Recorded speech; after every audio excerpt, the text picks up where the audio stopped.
महज 19 साल की उम्र में अंकिता सत्ता के नशे में चूर दरिंदों के आगे जिंदगी हार गई। पढ़ाई में होशियार अंकिता ने 2020 में 88% अंकों के साथ 12वीं में टॉप किया।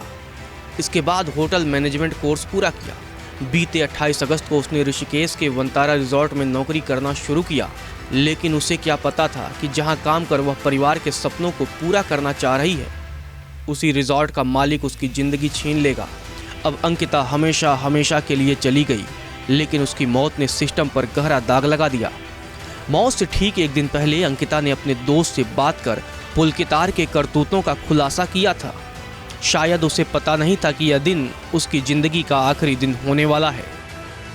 17 सितंबर को अंकिता ने व्हाट्सएप चैट में अपने दोस्त को बताया कि उस पर रिजॉर्ट में आने वाले एक वीआईपी गेस्ट को स्पा सर्विस देने के लिए दबाव बनाया जा रहा था।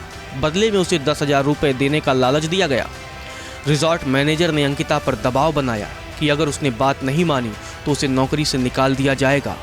अंकिता के इनकार करने के बाद 18 सितंबर को करीब 6 बजे पुलकितार सौरभ और अंकित के साथ अंकिता के कमरे में पहुंचा। तब अंकिता जोर जोर से रो रही थी और मदद के लिए चिल्ला रही थी। इसके बाद तीनों आरोपी बाइक से अंकिता को कहीं ले गए। जब वे वापस आए तो अंकिता उनके साथ नहीं थी। पुलिस ने सीसीटीवी खंगाला तो सच सामने आ गया, क्योंकि उस शाम रिजॉर्ट से 4 लोग बाहर गए थे, जबकि वापस 3 ही लोग लौटे। अंकिता से रोज बात करने वाले दोस्त की 18 सितंबर को जब बात नहीं हो पाई तो वह घबरा गया। उसने पुलकितार को फोन किया। पुलकित ने बताया कि अंकिता अपने कमरे में सो रही है। दूसरे दिन उसने पुलकित को फोन लगाया तो नंबर स्विच ऑफ आया। इसके बाद वह जम्मू से ऋषिकेश पहुंचा तो अंकिता से मुलाकात नहीं हो पाई। लापता होने से ठीक पहले 17 सितंबर की रात करीब 9:30 बजे अंकिता और उसके दोस्त के बीच व्हाट्सएप पर जो बातें हुई उसने कई राज खोल दिए हैं।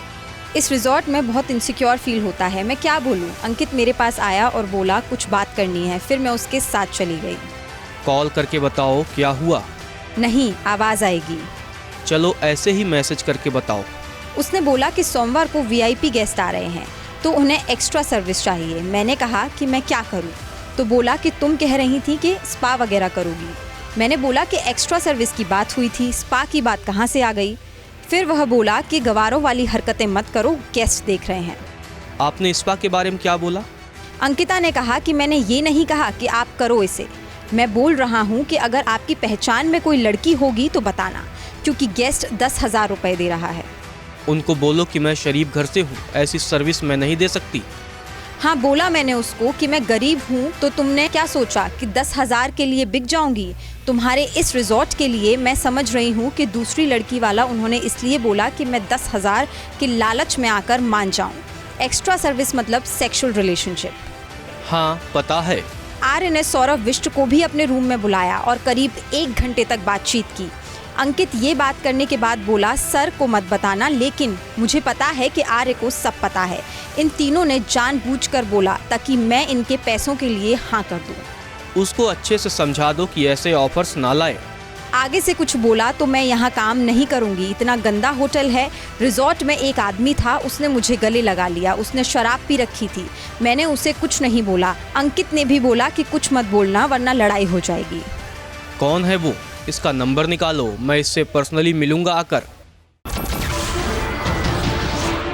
नमस्कार, मैं हूं मानक गुप्ता।